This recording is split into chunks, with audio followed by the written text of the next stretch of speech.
Assalamualaikum warahmatullahi wabarakatuh. Kita lanjutkan kembali pembelajaran kita Al-Islam bab 8 tentang perilaku terpuji.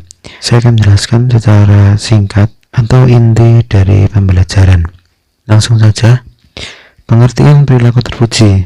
Terpuji disebut juga dengan akhlak mahmudah atau akhlakul karimah.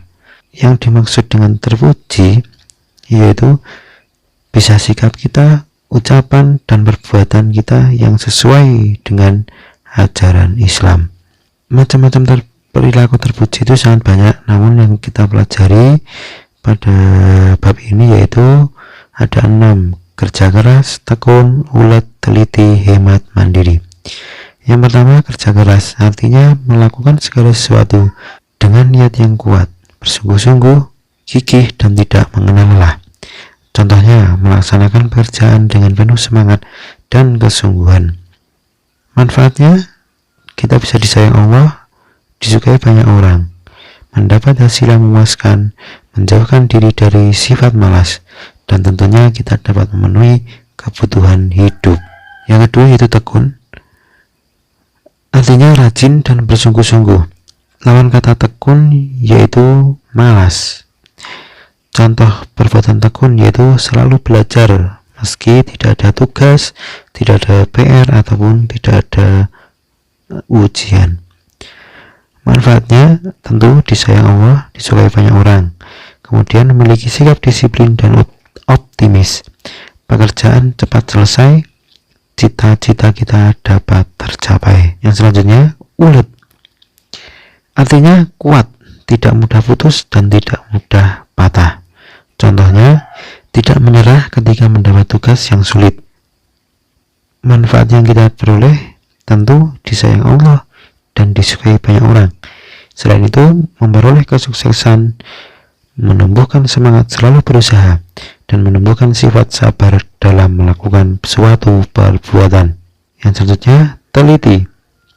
Artinya, cermat, seksama atau berhati-hati dalam mengerjakan sesuatu. Contohnya, ketika kita ada tugas dan tugas itu akan dikumpulkan, kita tentunya harus mengecek kembali tugas yang akan kita kumpulkan tadi. Manfaatnya tentu disayang Allah dan disukai banyak orang. Kemudian mendapatkan hasil memuaskan dan terhindar dari kesalahan atau kekeliruan dalam melakukan sesuatu. Terhindar dari penyesalan akibat tergesa-gesa, terhindar dari sifat suudzon atau berburuk sangka terhadap orang lain. Selanjutnya, hemat. Hemat artinya hati-hati dalam menggunakan uang, barang, dan sebagainya sehingga tidak menimbulkan pemborosan. Kita harus pandai menggunakan sesuatu untuk hal-hal yang berguna. Lawan dari hemat yaitu boros. Tapi hemat itu bukan berarti pelit. Bahkan di dalam Al-Quran dijelaskan bahwasanya orang yang suka pemborosan itu adalah saudaranya setan. Contoh perbuatan hemat yaitu suka menabung. Manfaat, lebih rajin menabung. Manfaat, kita bisa lebih rajin menabung. Kemudian tentunya terhindar sifat boros, dapat memenuhi kebutuhan sehari-hari, memiliki bekal di masa depan, dan dapat bersedekah dan membantu orang lain. Selanjutnya, mandiri. Mandiri artinya tidak tergantung kepada orang lain. Contohnya, mengerjakan tugas atau ujian secara sendiri, tidak mencontek atau tidak melihat pekerjaan dari orang lain. Manfaat, tentu disayang Allah dan disukai banyak orang. Kemudian menumbuhkan rasa tanggung jawab, rasa optimis, dan percaya diri. Selanjutnya, melatih disiplin dan menghargai waktu. Selanjutnya yaitu kemuhammadiyahan bab 5, yaitu tentang janji pelajar. Sebelum masuk ke janji pelajar, kita mengenal dulu IPM. Apa itu IPM? Yaitu Ikatan Pelajar Muhammadiyah. Organisasi ini berdiri di Surakarta pada tanggal 5 Syawal 1381 Hijriah atau bertepatan dengan 18 Juli 1961 Masehi. IPM ini adalah organisasi otonom gerakan Islam di kalangan pelajar Muhammadiyah. IPM berakidah Islam dan bersumber Al-Quran dan As-Sunnah. Pada suatu ketika, IPM ini pernah berubah namanya menjadi IRM atau Ikatan Remaja Muhammadiyah. Namun ketika tahun 2007, ketika ada diselenggarakan kongres di Surakarta, berganti nama menjadi IPM.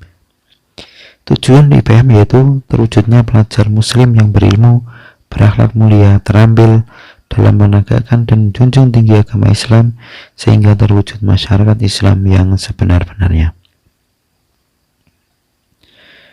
Maksudnya dari tujuan itu yaitu yang pertama yaitu berilmu, menguasai pengetahuan atau ilmu yang didalami.